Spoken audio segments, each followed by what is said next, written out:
NCERT 360. இன்னைக்கு இந்த கிளாஸில் நம்ம கிளாஸ் 11ல் உள்ள ப்ராபபிலிட்டியில் சில டெஃபினேஷன்ஸ் தான் பார்க்க போகிறோம். ஃபர்ஸ்ட் சிம்பிள் ஈவெண்ட் பாருங்கள். சிம்பிள் ஈவெண்ட் அப்படின்னா என்னென்னா, if an event E has only one sample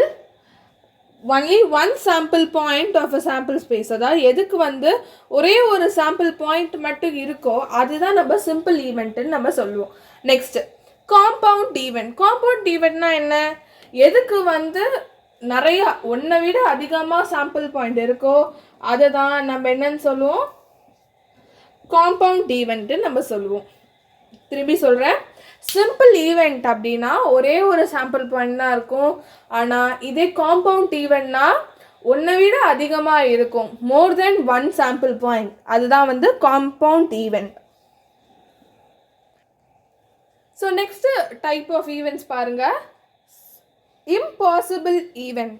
impossible ஈவெண்ட்னா ஒரு அந்த ஈவெண்ட்டுக்கு ஆன்சர் வந்து ஒன்றா எம்டி செட் வரணும், இல்லைனா 0 வந்தால் நம்ம வந்து அதை வந்து என்ன சொல்லுவோம்? இம்பாசிபிள் ஈவெண்ட்டுன்னு நம்ம சொல்லுவோம். Next sure event. ஷோர் ஈவெண்ட்னா என்ன? ஹோல் சாம்பிள் ஸ்பேஸ் வந்து ஃபுல், அதாவது இப்போ வந்து ஒரு டைன்னு எடுத்துக்கோங்களேன், அதுக்கு வந்து ஒரு டைனா 6 நம்பர் ஆஃப் சாம்பிள் ஸ்பேஸ், அந்த 6 நம்பர் ஆஃப் சாம்பிள் ஸ்பேஸுமே ஆன்சரில் வந்து உங்களுக்கு கிடைச்சிதுன்னா அதுதான் ஷோர் ஈவெண்ட். இல்லைன்னா 1ன்னு கூட நம்ம 10th படிச்சிருப்போம், 1 0லாம். ஸோ அது கூட நம்ம சொல்லலாம்.